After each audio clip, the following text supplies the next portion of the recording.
We are back now. All right, then. Thank you very much. Sorry, everyone, for that break. There was some technical stuff, but I think it's been fixed now. All right, so let me we're at the last lap now. And I think this is a very, very interesting lap. I already introduced it in different ways during the conversation, but let me just go straight to it in bullet points, all right? I said, how many of you are in the position where you want to now know how to enhance your sexual quality of your sexual life such that you are able to experience orgasm almost every other time that you have sex with your husband? I have written down here just to guide you. First is you need to know your body.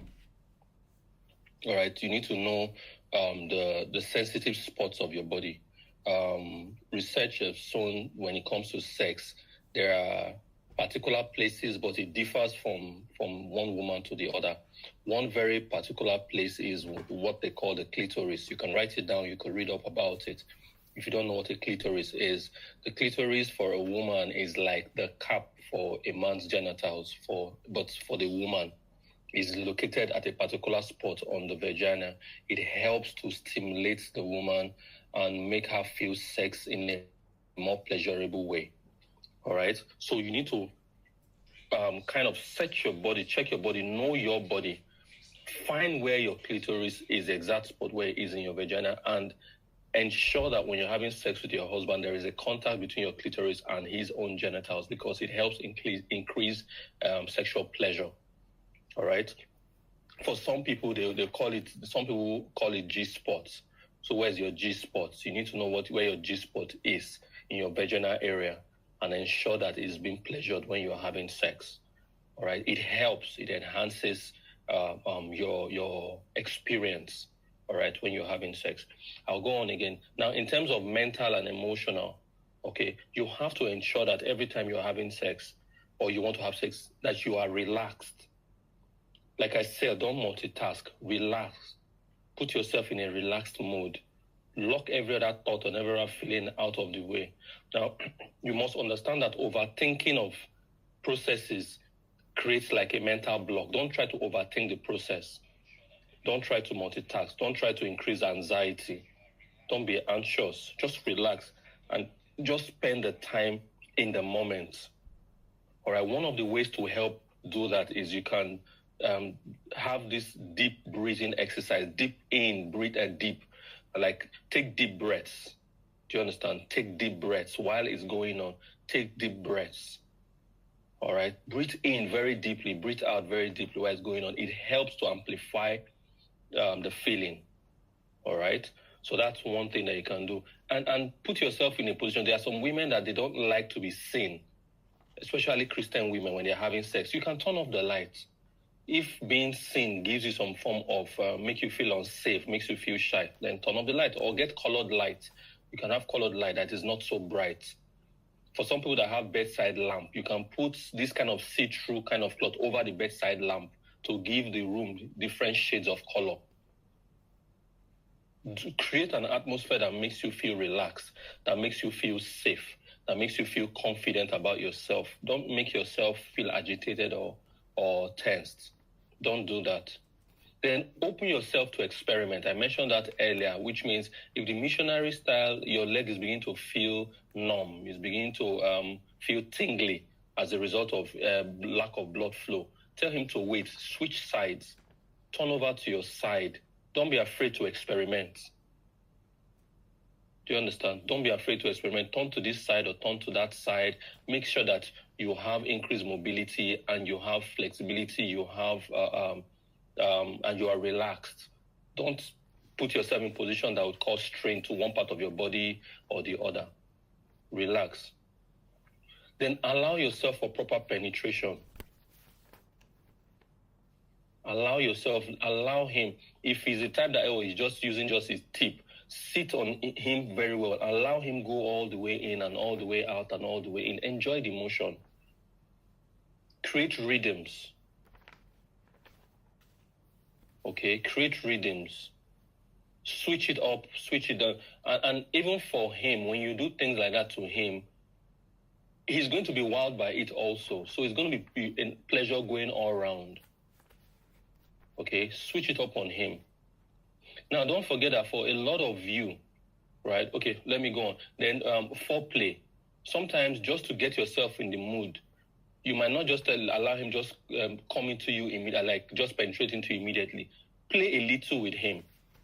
Don't just wait for him to do the playing with you alone. You do a playing with him. Play with his body also. Allow him play with your body. Tell him where to play. It could be that your own sweet spot is your nipple, for instance. Give him the nipple to play with. Don't, like I said, you're not a doll. Don't just sit down there lifeless. Tell him, oh, can you play with my nipple a little before so that it will get me ready? So that you don't bruise me. So that it's well lubricated by the time he's penetrating. Even if he has offended you earlier on that day, put the offense aside. Present your body to him in a way that is acceptable, like an offering.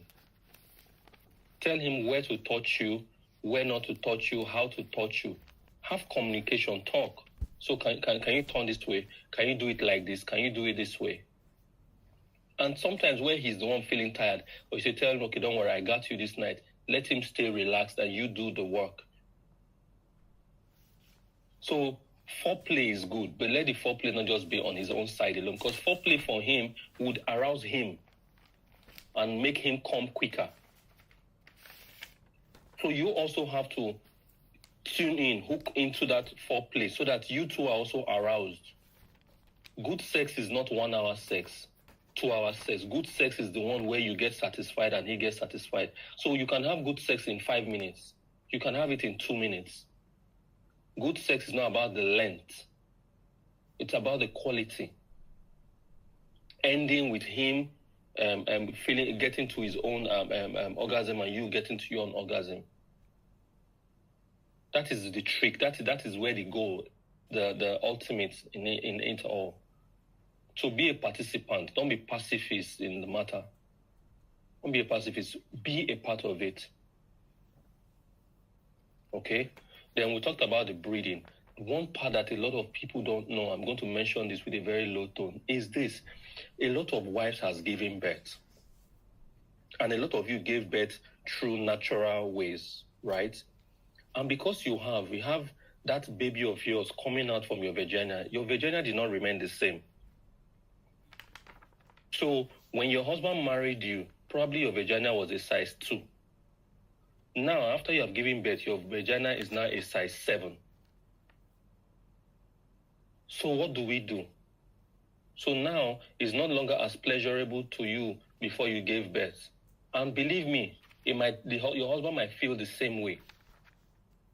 So what do? You do exercises. There's this very popular one that they call Kegel exercise. What does Kegel exercise help to do? You can Google it. It helps to strengthen the pelvic walls, your pelvic muscles. What that means in layman terms is that it helps your vagina become tighter. So do Kegel exercises. And even while sex is going on, like I said, don't slide and tighten your vaginal muscle. The tighter your vaginal muscle is, the more pleasurable it's going to be for you and for your spouse.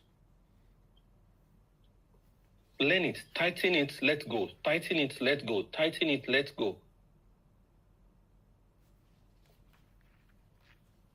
You get pleasure, he get pleasure, win-win. And as you do it, like I said, don't forget communication. If he does something that sends electric waves through your body, tell him, do it again. Say what? Say that thing I just did now, do it again. If it's a touch, say, touch me there again. Touch me here like this, touch me here like that. This whole stuff that looks like one lengthy conversation can last for only 2 minutes, 3 minutes, 5 minutes. But at the end of it, you pass out in pleasure, he passes out in pleasure. You both wake up 4 or 5 hours later, feeling very refreshed. And like I said, it would increase the quality of your sleep. It will rejuvenate you inside and out. It removes mental stress, physical stress. Then while you're doing it, try not to be in a hurry. Be relaxed, be patient. Try not to be in a hurry. do it patient. If it's 10 minutes you are dedicating to it. In that 10 minutes, don't hurry. Don't hurry.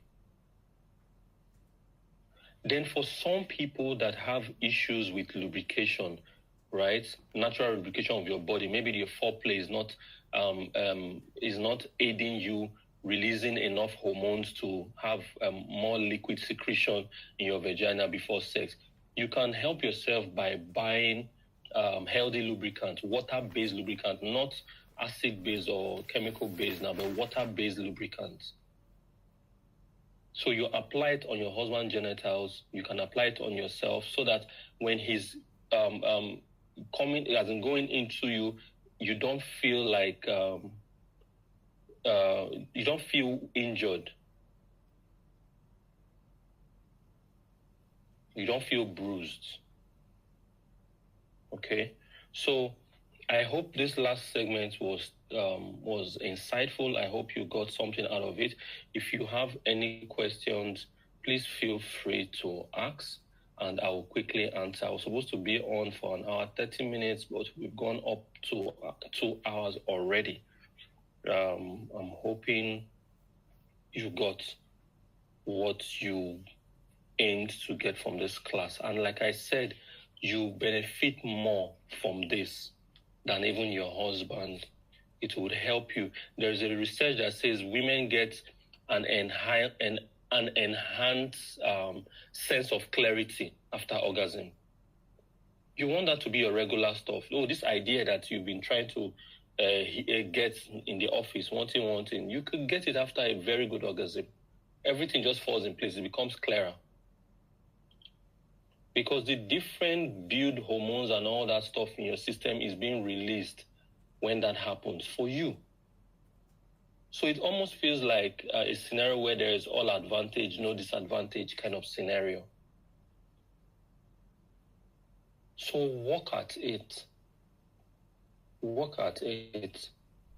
So with these few points of mine, I hope I've been able to inform you and not deform you, you know. So if there be any questions, this is a good time. Let me hear the questions. Okay, I'm scanning through. Thank you, everyone. Okay, I'm scanning through, Coach. But just in case you're watching and you are not yet subscribed to our channel, please kindly do so. Subscribe to our channel, hit the like button, and share this link with your friends that are around you.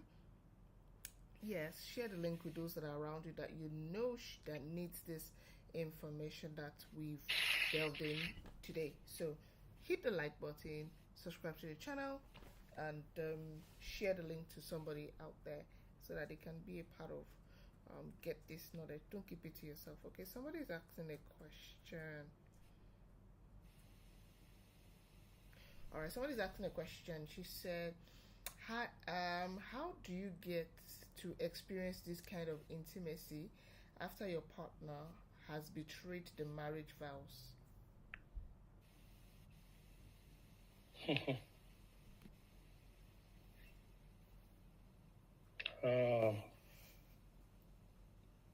It's something that led to something. What's the best way to do this? All right. Do you want to do it offline? I'll just do it as barely as possible online.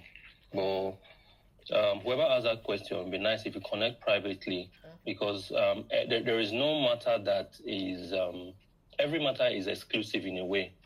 All right, so there's no one size fits all. Okay. All right. There's no one size fits all. So we need to know the root cause. If I'm able to get from you what the root cause is, then we're able to fix it.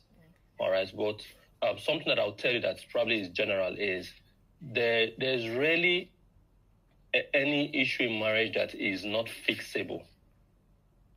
All right. once you make up your mind, what do you want out of this marriage? Do you think being single, maybe I should go in that direction a bit, and this is not to be defensive for the man, but it's for your well-being. Do you think being divorced is a better place to be? Do you think being single is a better place to be? If you think so, then by all means, there's no need for us to try to fix it. Go ahead and do what you think is best to do. But if you are one of those, and that's one of the school of thought that I have, that being divorced or being single is not the best place to be. So now that you are married, how can you make best of the scenario that you have? I have seen a lot of people after infidelity, they are able to create a much more better relationship with their spouse afterwards. Why?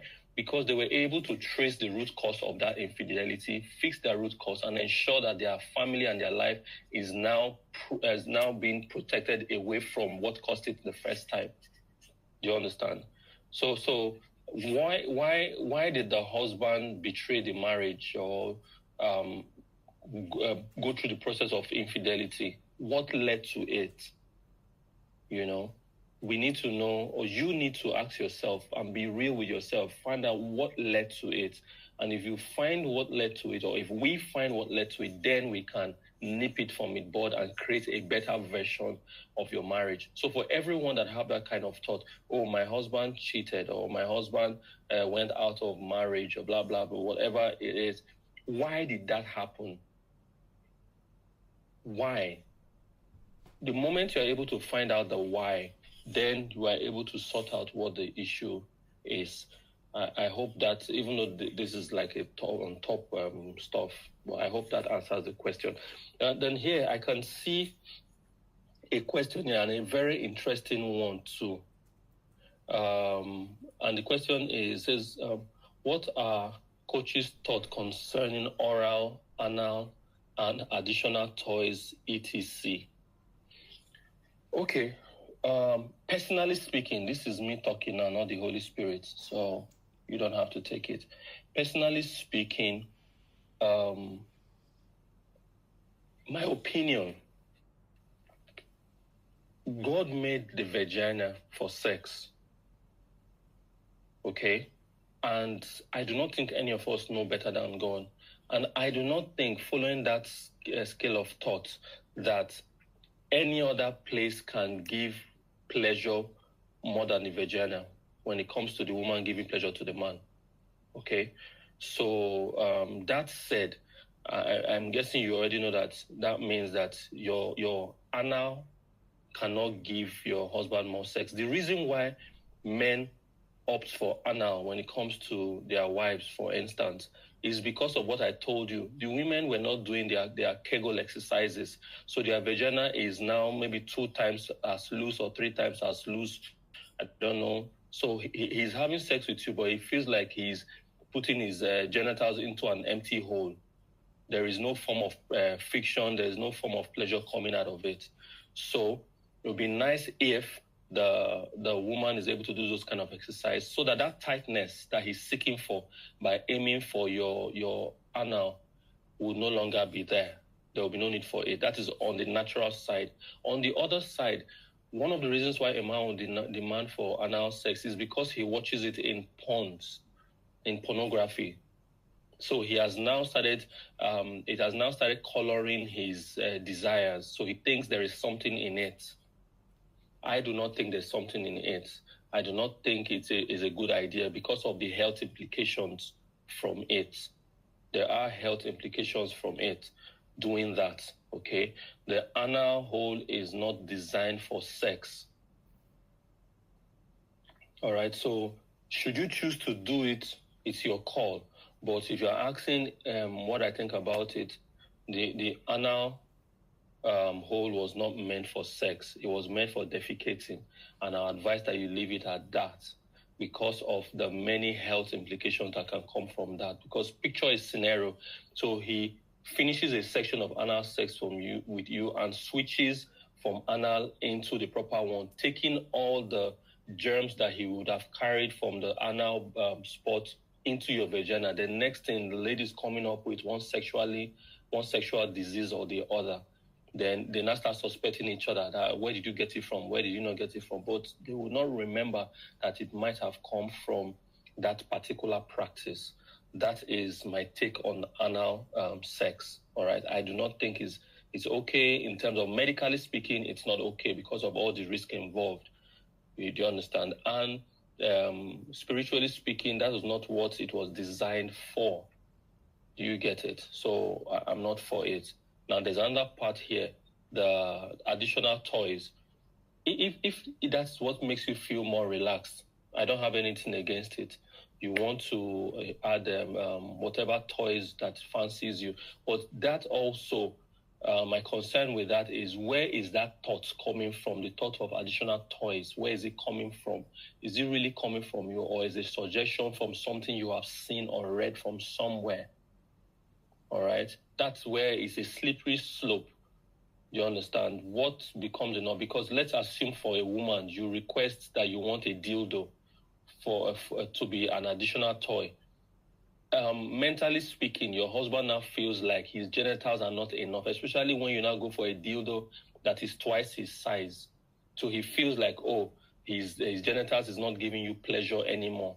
No, now you have to. So there are ripple effects that come with things like this that can be avoidable if you do the simple things.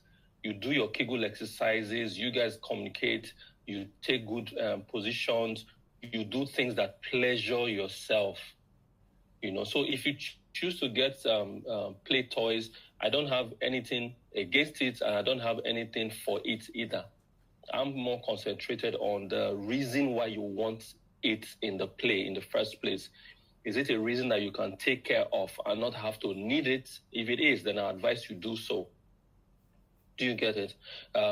If you say, oh, your husband is a 2 seconds man, is there things you can do for your husband to now become a 1 hour man? Rather than he finishes, he goes to sleep, you open your drawer, brings out your dildo, turn on the battery, and use it on yourself until you get there. As a short-time fix, that might work. But when it now becomes a thing, right, it becomes concerning, okay? Then also, some of those toys, especially the ones that you put into your skin, a lot of times is not being cleaned properly.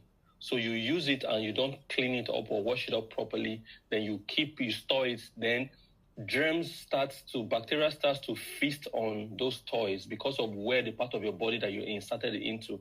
Then the next time you want to use it, you just take it and in your mind, you have wiped it. But there is still particles left one place or the other. Then you now insert it into yourself again. Then one kind of sickness now starts. So for medical reasons also, I am not for it. All right? Like I said, if you want to and you think you're meticulous enough to be able to manage it mentally and physically, it's okay. But find the root cause of why you need it. Fix the root cause and you might not need it. Like I said, God made sex free. Let's enjoy the free nature of it. Then, the last one here, which actually was the first thing that you put there, is oral.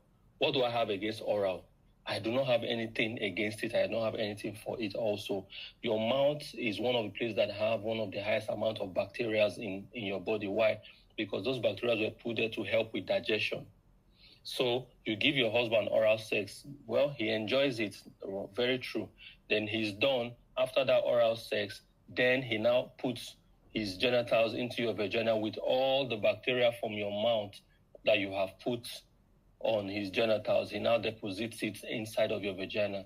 Then a few weeks later, something starts brewing down there, and you're wondering what is it. But it is not the people from the village that is doing it. It is an action that you carried out right here that is now resulting to this. So I'm not telling you outrightly, oh, don't do it. It is against the Bible. No, if you want to, if it give you pleasure. However, just like the scripture talks about, I lay before you this day, this and that, choose, and this is the consequence that go with it. The same way I'm saying, these are the different options. There are many more, but these, at least for the sake of time, these are options I'm laying before you. You can choose and see the one that best works for you. Okay, so don't say, oh, my husband say he wants oral sex. I've told him that as a Christian, you should not have oral sex. No, that's not the way to talk to him. Sit him down. Let him know what is it. It's not about being a Christian or not a Christian. It's about the medical implication. do your Kegel exercise, do your wiggling of the butt, do all those stuff, that are natural to a man and a woman. Okay, because God designed it, and his design is not with error. There's no error in his design. All right, so this is what my present answer for it. Tomorrow might come and more wisdom comes, and I'll tell you. But for now, lots of these different things have its side effect, and if things go wrong, you'll now ask yourself, was this what me taking this risk? If you think it's worth it, then be my guest. Do what you think is possible. Now, there is, when you talk about non-traditional positions, I already talked about it. A missionary is one of the most traditional positions in sex, right? But it's not the most comfortable. So there are many ways you can have sex. I could give you one very simple one that is very comfortable, both for the man and the woman. Instead of the woman facing the man, right? The woman can back the man. You put a pillow underneath her waist, which means her waist comes up. She's lying down without a pillow on her head. So her head is down, but her waist and her butt is up, right? It gives the guy a better way into her vagina, and her legs does not need to be suspended. It gives him increased mobility. It lets the lady be comfortable. And there are many others, but that is one of the quickest one that comes to my mind right now. So it's like missionary reverse. It almost looks like what they will call a doggy, but it's not doggy because you are not on your fours, you're not on your hands and your knees. You are lying down, but you are lying on a pillow, right? A very thick, high pillow. So gives that elevation that the man requires. It does not hurt him, and it does not hurt you. It gives him all the freedom to do all that he needs to do.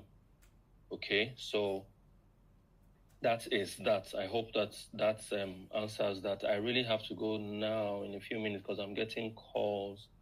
Give me a minute. Let me let them know that I need to. Give me a second. I'm getting a call that I need to attend to. Please give me a minute.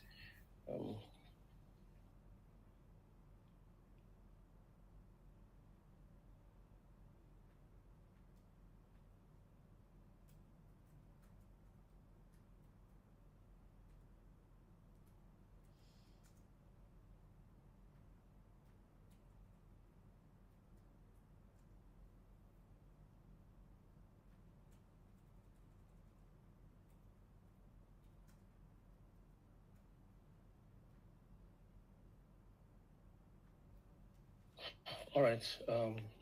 Yeah, so that's that with regards that. I hope I gave the answer required for that. Host, please, if there are any. Okay, so I can see a picture of. I don't know this brand, but one of the things you look out for is it has to be water-based. I'm seeing water-based written down there. Okay, so it has to be a water-based lubricant. You can, use something like that. Water-based because you don't want chemicals inside of your vagina. Your vagina is like a nest that can easily turn something from bad to that incubates. Let me put it that way. So if you put any chemicals there, it will transform it into something more toxic. So it has to be water-based. I do not see any more questions on the chat group here. If there are any other questions, please, you can send it in either privately or on the group. And we can take care of it. So, in the absence of any other question, or is there any other question? Can you please tell me if there is any other question? Now, no. No. Okay. So I'm hoping that we've gotten informed with this class, and I pray that we're able to create a better sexual relationship. There are questions on YouTube. Yes. Okay. There are questions. If there are, maybe someone should just copy and paste and just read it out to me. Because if I go on YouTube now, then there will be some form of loop on this, and I don't want to cause a loop. Questions on YouTube. What are those questions? Okay. Please, I just have a few minutes. I really, really need to go. Thank you.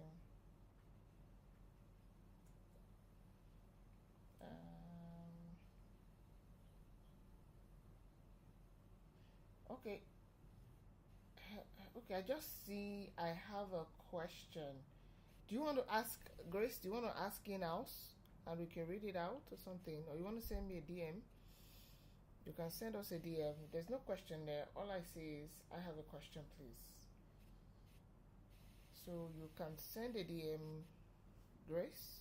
So Grace is a member of the Wise Wife, and just in case you're watching this video and or this rebroadcast, or you're in this live class and you're wondering where's the engine room and stuff like that, there's a place called the Wise Wife Academy where we have beautiful schedules and calendars. We run an active schedule where we keep women very active in their marriages, in their home, even with their parenting. So you might just want to look through, send us a DM to join it. It's free to join in, to sign up and join in for free. You can join in for free, yeah.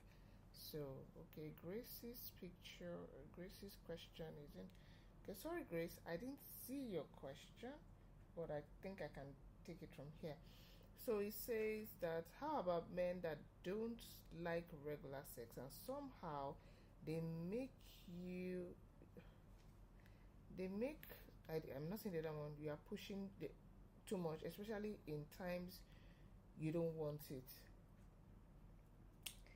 I'm not seeing the question as much as that. That's all I can see, Grace. So, Coach, that's just it, really. She said, how about men that don't like having sex regularly and somehow they make something you are pushing too much, especially in times when you want it? I think you should just type and send me the question here, Grace. Okay, I think she's typing. So, Coach, I think did you get the hang of that?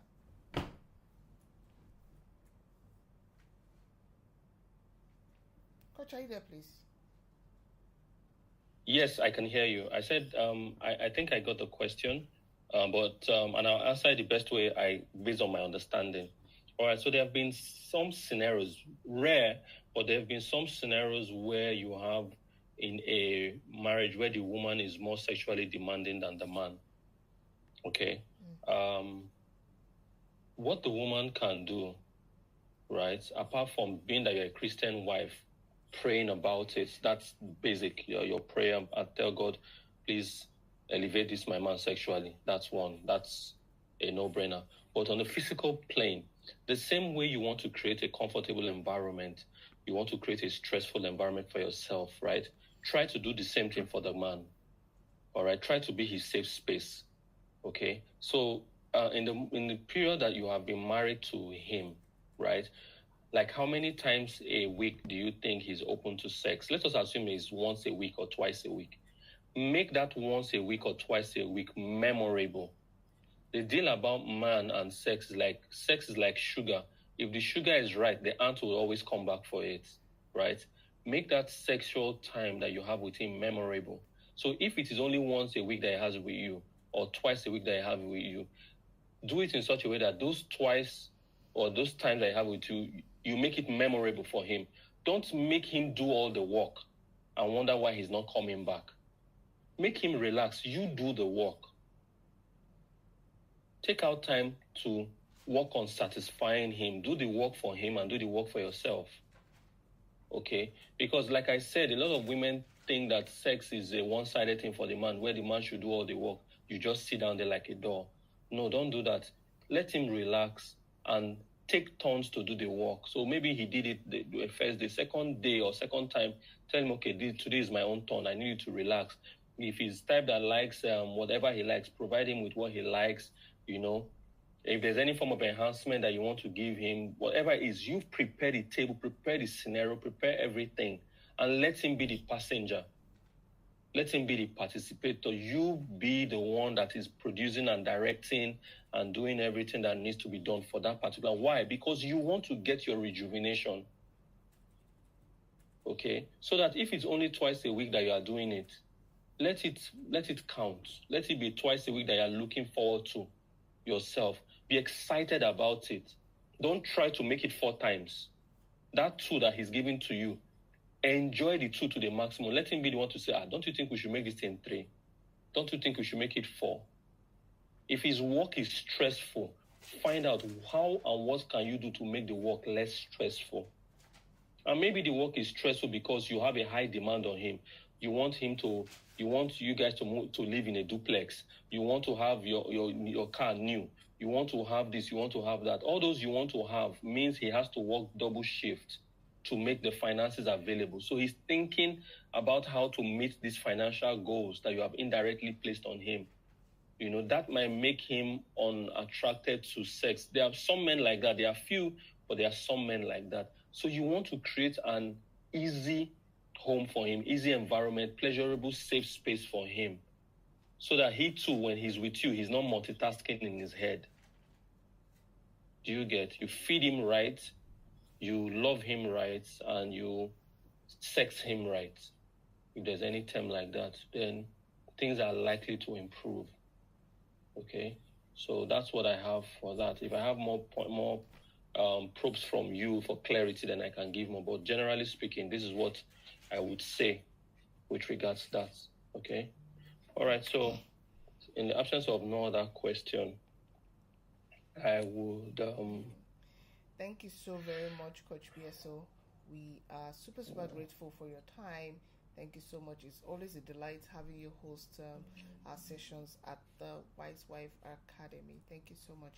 And just in case you're just tuning in, you can catch the replay just right immediately after the class. You catch the replay. If you still have more questions, just in case you are watching this at a later date, you can send your questions to this phone number scrolling on the screen, and we'll pick it up and we'll give you a response. And just in case you require a one-on-one counseling session, you want to onboarding, you want to talk to somebody about it, you want to get some things off your chest, as people say, or you need some kind of intervention and you don't know how to go about it, also send us a message, send us a DM, and we'll let you know how we offer our solutions and our help. Don't be scared to reach out, and don't be scared to ask questions. I mean, after all, you're where you are because you've not asked questions. So you want to move to another place, then you need to ask questions. And of course, you want to be in an accountability system. What the accountability system does for you is keeps you in check and checkmates your process. And that's why we have the Wise Wife Academy. And probably you're just a brother, a man, a husband, and you're listening, and you're wondering, what about the men? We also have some classes for the men too, and I think they'll be having a class sometime next week. You can also send us a DM too. So we've got the wives covered, we've got the men covered, and we keep learning and increasing our knowledge and being the amazing wives that God has called us to be, and of course the amazing husband that God has also called the husband to be. So thank you very much, Coach BSO. You made it. In fact, you shattered the tables. And one of the beautiful things about your classes is that once you break the table, you give us new tables. So you've handed new tables to every one of us tonight. Thank you so much, Coach BSO. Thank you to every one person. If you are not yet subscribed to the channel, please hit the subscribe button. If you're yet to like and hit the like button, please do that. And with that, we would see you in the next episode. We always have our classes every Thursday, 7 p.m. Nigerian time, GMT +1. So you can always come to the YouTube channel and we'll be here offering our classes. So with that, we'll say have a lovely night rest. Thank you so very much, Coach, and thank you. Good night, everyone. Thank you, everyone. Have a wonderful evening. Good night.